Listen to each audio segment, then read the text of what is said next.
Хората ето и го къртеха. Доста хора си взеха парчета от тая стена за сувенира. Той тук ти разказва цялата история ще. Чекпоинт. Американци и руснаци си разделят цяла Европа. И през 1961 година започва студената война. Не че започва, ами тогава е официалното разделение. Тогава се построява и тая стена ще. Да си вземем по една безалкохолна биричка. От кой да е? Кромбахер, Фленсбург. Аз искам да опитам от тези бирички, има. Чакай да видя друго кой има. Ердингер.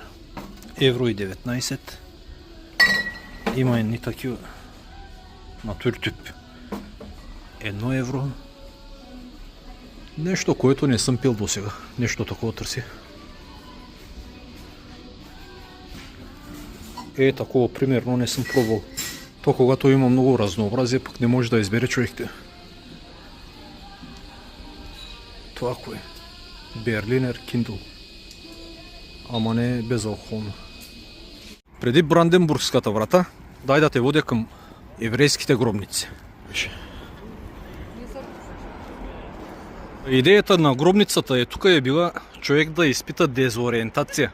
Каквато са изпитвали евреите в таковото, в концлагерите. Тръгваш натам, няма изход. От тук пак, там пак е затворено, тук е затворено, там е затворено. Разбираш ли, нещо като лабиринт. Опитваш се да избягаш, ама не можеш. То се слиза и надолу.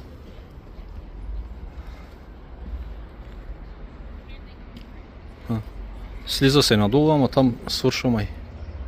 Не. Има си изход. Може би няма. Та е нещо такова.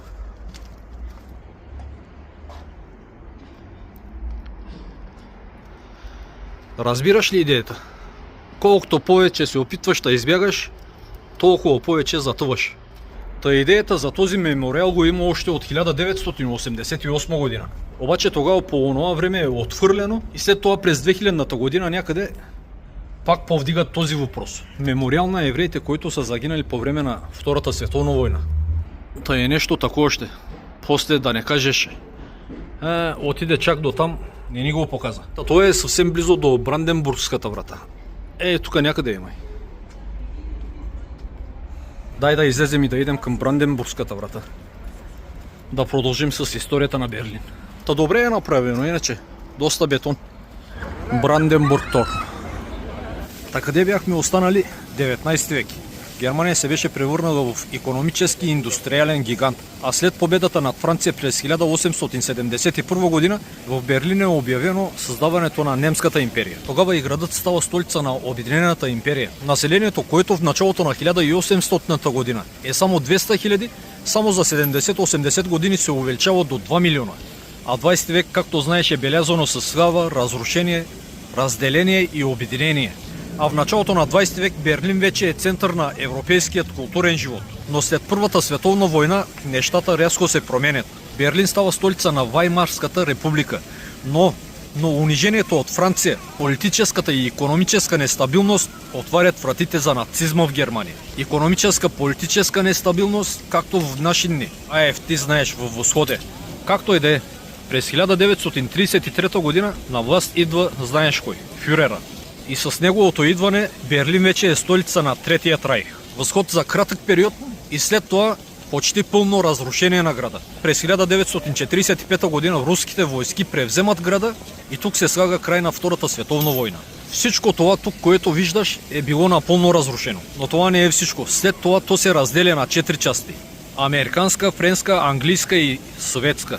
Както ти разказах, през 1961 година съветската част на Германия разделя Берлин на две със стена. И тази стена става символ на разделението между изтока и запада, между капитализма и комунизма. И всичко това продължава, както знаеш, до 1989 година. Тогава на 9 ноември задухва един вятър на промяната.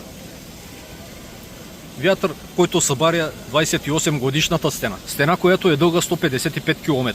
Та една година след това, на 3 октомври 1990 година, двете Германии официално се обединяват. за днешно време няма какво да ти разказвам. Тя вече е дом на хора от 180 националности. Икономически гигант, който не знам, но дано продължи. Според мен с тази политика, с която я управляват Германия, това е малко трудно, ама както и да е. Чакай горбечета да изпие едно кафенце, да изпуши една цигара. Ей тъй, срещу Берлинската стена. Виж колко много хора има. С такъв микробус аз раздавах хляб в България. Този модел беше. Това е куче марка, знаеш ли, няма умиране. Та преди 40 години тая Бранденбургска врата тук е символ на разделението. Така е. После да не кажеш, че не съм ти показал. Виж. Ето ти го и Райхстага. Райхстаг. Която е построена през 1880 и... Коя година беше? 85-та, там някъде.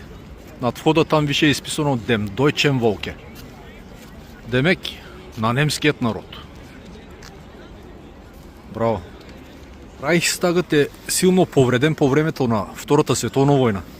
По стените даже има още куршуми от тук, кажи го, следи от куршуми има. Та една от най-големите атракции на тази сграда е там, виждаш ли го? Стъкленният купол. Пише, че посещението вътре е безплатно, ама виж, там има будки, на които имаше бая хора наредени. Може би е с предварителна резервация или кайрано. И тия тук сигурно са от депутатите. Кой знае колко пари получават на месец. 20-30 хиляди по 5-6 секретарки. Я шамари. Да си имаш личен шофьор. Тънгър, взимат те, карат те тук на работа. Пиеш си кафенцето и викаш: дай тук да отпуснем 2 милиарда, там да отпуснем 5 милиарда. Другото интересно за Берлин е, че тук официално има над 3000 дюнерджиници. Но и тук е струпана и най-голямата турска общност в цяла Европа. От 10-15 години насам си има и толкова много араби. Ама е красиво, е. Поне тази част. Хората от блатото са си го превърнали в едно красиво място. Берл Ин. В блатото.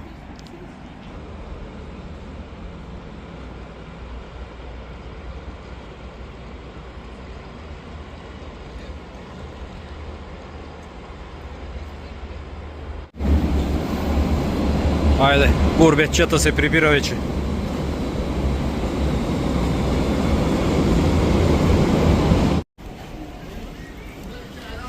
Взехме си по един лахмаджун.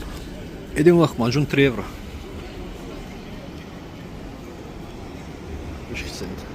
Дюнер, салат, дюрим. Виж Хаджи Бабата какво е направил. Хаджи Баба кебаб хаус, Хаджи Баба бургер, Хаджи Баба чикен хаус. Валва, целият сокак е вземал. Чак и там има един Хаджи Баба. Тук има дюнер за 5 евро. На мен ми хареса, валва. И лахмаджуна е добър. Има много улична храна.